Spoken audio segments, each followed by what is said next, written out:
Good morning, dear students. In the previous class, we have studied about rain, uses of water and sources of water. Today, let's discuss about water scarcity and conservation of water. In Kerala, there are 44 rivers, numerous streams, several canals, wide wetlands, lagoons, lakes and so on. But during extreme summer, certain regions experience scarcity of water. This season, that is rainy season, it rains most of the time. Now let's compare the rainy season and summer season.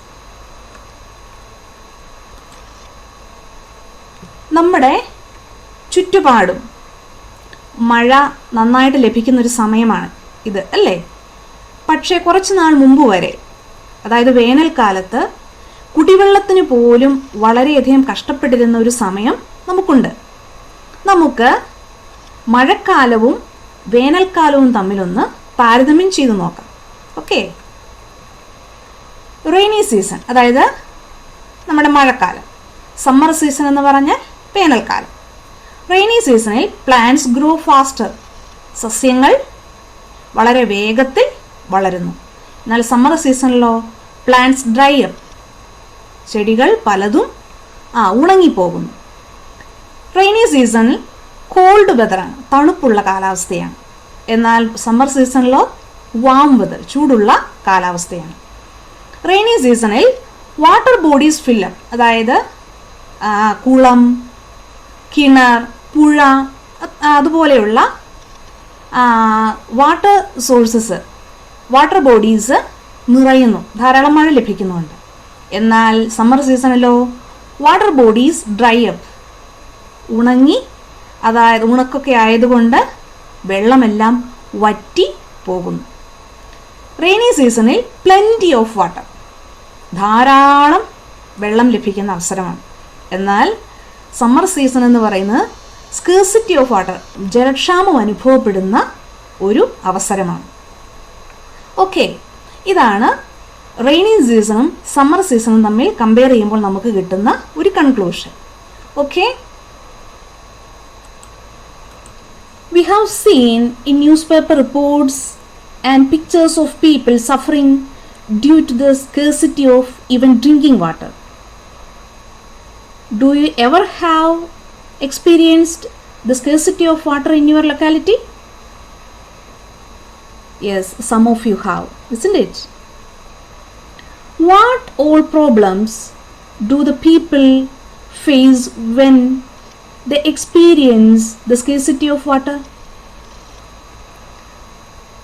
മഴക്കാലത്ത് ധാരാളം വെള്ളം ലഭിക്കുമെങ്കിലും വേനൽക്കാലത്ത് കുടിവെള്ളത്തിനു വേണ്ടി ആളുകൾ നെട്ടോട്ടമോടുന്നൊരു കാഴ്ച പത്രമാധ്യമങ്ങളിലൂടെയും ചിത്രങ്ങളിലൂടെയുമെല്ലാം നമ്മൾ കാണുന്നുണ്ട്. എന്തെല്ലാം പ്രശ്നങ്ങളാണ് ഈ വേനൽക്കാലത്ത്, അതായത് വെള്ളമില്ലാത്തത് കൊണ്ട് മനുഷ്യൻ നേരിടുന്നത്? നമുക്ക് രണ്ട് ചിത്രങ്ങൾ കാണാം. ദ ക്രോപ്സ് ഡ്രൈ അപ്പ്, വെള്ളമില്ലാതാവുമ്പോൾ വിളകളെല്ലാം ഉണങ്ങി കരിയും. ഈ ചിത്രത്തിനകത്ത് നമുക്ക് കാണാം അല്ലേ? ഇലക്ട്രിസിറ്റി പ്രൊഡക്ഷൻ റെഡ്യൂസസ്, വെള്ളത്തിൻ്റെ ലഭ്യത കുറയുന്നതനുസരിച്ച് വൈദ്യുതി ഉൽപാദനം കുറയുന്നു.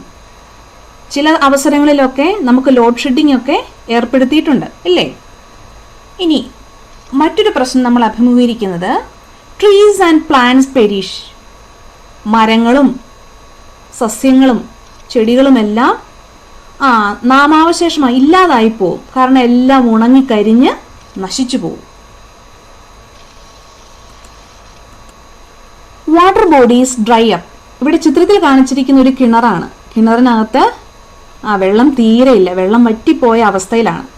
കിണറിലെ മാത്രമല്ല കുളങ്ങളിലെയും പുഴകളിലെയും എല്ലാം വെള്ളത്തിൻ്റെ അളവ് വളരെയധികം കുറയുന്നു. വേനൽക്കാലമാകുമ്പോൾ വെള്ളമില്ലാതാവുമ്പോൾ ജലാശയങ്ങളിലെ വെള്ളം വളരെയധികം അളവ് കുറയുകയാണ് ചെയ്യുക. No water for household needs. വീട്ടിലെ ആവശ്യങ്ങൾ, കുളിക്കാനും കുടിക്കാനും വസ്ത്രം കഴുകാനും ആഹാരം പാകം ചെയ്യാനും ഒക്കെ നമുക്ക് വെള്ളം വേണം. പക്ഷേ ഈ ആവശ്യങ്ങൾക്കൊക്കെ വെള്ളം മതിയായ രീതിയിൽ ലഭിക്കാത്ത ഒരവസ്ഥ വരുന്നു. ദൂര സ്ഥലങ്ങളിൽ നിന്നൊക്കെ വെള്ളം തലച്ചുമടായിട്ടും അല്ലാതെയും ഒക്കെ കൊണ്ടുവരേണ്ട ഒരവസ്ഥ ഉണ്ടാവുന്നു. ഇവിടെ ചിത്രത്തിൽ നമുക്ക് കാണാം, കുട്ടികൾ പോലും അവരുടെ വീട്ടിലെ ആവശ്യങ്ങൾ നിറവേറ്റുന്നതിനായിട്ട് വെള്ളം കൊണ്ടുവരേണ്ട ഒരു അവസ്ഥ ഉണ്ടായിട്ടുണ്ട്. Shortage in drinking water. കുടിവെള്ളത്തിന് ക്ഷാമം അനുഭവപ്പെടുന്നു. ഇവിടെ നമുക്ക് കാണാം, മുനിസിപ്പാലിറ്റിയും അല്ലെങ്കിൽ പഞ്ചായത്തുമൊക്കെ കുടിവെള്ളക്ഷാമം അനുഭവപ്പെടുന്ന പ്രദേശങ്ങളിലേക്ക് ടാങ്കറുകളിലും അല്ലെങ്കിൽ വലിയ ജാറുകളിലുമൊക്കെ വെള്ളം എത്തിക്കുന്ന ഒരു അവസ്ഥ ഉണ്ടാവുന്നുണ്ട്. അതായത് അവനവൻ്റെ വീടുകളിലെ ജലാശയങ്ങളിലൊക്കെ വെള്ളം ഇല്ലാതായി പോകുമ്പോൾ കുടിവെള്ളത്തിന് വളരെയധികം കഷ്ടപ്പെടുന്ന ഒരു അവസരമാണ് ഉണ്ടാവുക. നാം മനസ്സിലാക്കിയ കാര്യങ്ങളെ നമുക്കിപ്രകാരം ക്രോഡീകരിക്കാം. If there is no water, വെള്ളമില്ലെങ്കിൽ എന്ത് സംഭവിക്കും? ഷോർട്ടേജ് ഇൻ ഡ്രിങ്കിങ് വാട്ടർ, കുടിവെള്ളത്തിന് ക്ഷാമം അനുഭവപ്പെടും. Water bodies will dry up, ജലാശയങ്ങളെല്ലാം ഉണങ്ങി വരണ്ടു പോകും. Electricity production will be reduced, വൈദ്യുത ഉൽപാദനം കുറയും. Plants and trees will be perished, സസ്യങ്ങളും മരങ്ങളും ചെടികളും ഒക്കെ നശിച്ചു പോകും. Crops will be dry up, വിളകളെല്ലാം ഉണങ്ങിക്കരിഞ്ഞു പോകും. Difficulty to get water for household needs, വീട്ടിലെ ആവശ്യങ്ങൾക്കൊക്കെ വെള്ളം ആവശ്യത്തിന് കിട്ടാതാവും.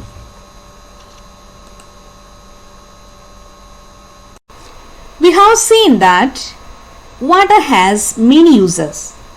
Still, we see that water is being wasted in many ways. What are the situations where water is wasted? Let's see some pictures. നിത്യജീവിതത്തിൽ ജലത്തിന് വളരെ പ്രാധാന്യമുണ്ട്, അല്ലേ? പല ആവശ്യങ്ങൾക്ക് നമ്മൾ ജലം ഉപയോഗിക്കുന്നുണ്ട്. അതുപോലെ തന്നെ നിരവധി അവസരങ്ങൾ നമ്മുടെ ഈ വിലപ്പെട്ട ജലത്തെ പാഴാക്കി കളയാറുമുണ്ട്. അത്തരത്തിൽ വെള്ളം പാഴാക്കി കളയുന്ന ചില സന്ദർഭങ്ങളെയാണ് നമ്മളിപ്പോൾ കാണുക.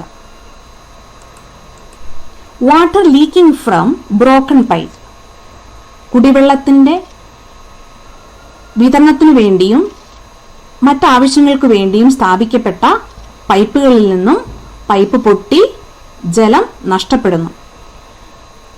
പൊതുവായ ജലവിതരണ പദ്ധതിയാണെങ്കിൽ നമ്മൾ എന്തു ചെയ്യണം? ബന്ധപ്പെട്ട അധികാരികളെ ഇത്തരത്തിൽ വെള്ളം പാഴാക്കി പോകുന്ന സന്ദർഭമുണ്ട് എന്നുള്ള കാര്യം അറിയിക്കണം. ചില അവസരങ്ങളിലൊക്കെ വഴി അരികിലൊക്കെ ഇതുപോലെ പൈപ്പ് പൊട്ടി വെള്ളം പാഴായി പോകുന്ന സന്ദർഭങ്ങൾ നമ്മൾ കണ്ടിട്ടുണ്ട്, അല്ലേ? അതുപോലെ തന്നെ വെള്ളം പാഴായി പോകുന്ന മറ്റൊരു അവസരമാണ് ലീക്കിംഗ് ടാപ്സ്. ഇത് കുടിവെള്ള വിതരണത്തിന് വേണ്ടി റോഡരികിൽ സ്ഥാപിച്ചിരിക്കുന്ന ഒരു പൈപ്പാണ്. അതിൽ നിന്ന് വെള്ളം നഷ്ടപ്പെട്ടു പോകുന്നുണ്ട്. ഇതും നമ്മൾ ബന്ധപ്പെട്ട അധികാരികളെ അറിയിക്കുക. അല്ലെങ്കിൽ ഇതുപോലെ ടാപ്പ് തുറന്നു കിടക്കുന്ന കാണുകയാണെങ്കിൽ എന്ത് ചെയ്യണം? അത് മുറുക്കി അടച്ചിട്ട് പോകണം. അടുക്കളയിൽ വെള്ളം പാഴായി പോകുന്ന രണ്ട് സന്ദർഭങ്ങളാണിത്. Using too much water for cleaning and washing, വൃത്തിയാക്കുന്നതിന് കഴുകുന്നതിന്. ഈ രണ്ട് അവസരങ്ങളിലും ധാരാളം വെള്ളം ഉപയോഗിക്കാറുണ്ട്. നമ്മൾ എന്ത് ചെയ്യണം? പരിമിതമായ അളവിൽ, അതായത് ആവശ്യത്തിന് മാത്രം ജലം ഇത്തരം സന്ദർഭങ്ങളിൽ ഉപയോഗിക്കാനായിട്ട് ശ്രദ്ധിക്കണം. അതുപോലെ തന്നെ മറ്റൊന്നാണ് ഹോസ് ഉപയോഗിച്ച് വെള്ളം ഒഴിച്ച് കാറൊക്കെ കഴുകുന്നത്. അപ്പോൾ ധാരാളം വെള്ളത്തിൻ്റെ നഷ്ടമുണ്ടാകുന്നുണ്ട്. ഇവിടെയും നമ്മൾ പരിമിതമായ അളവിൽ വെള്ളമെടുത്ത് ആവശ്യത്തിന് മാത്രം ഉപയോഗിച്ച് വാഹനങ്ങൾ കഴുകാനായിട്ട് ശ്രദ്ധിക്കണം.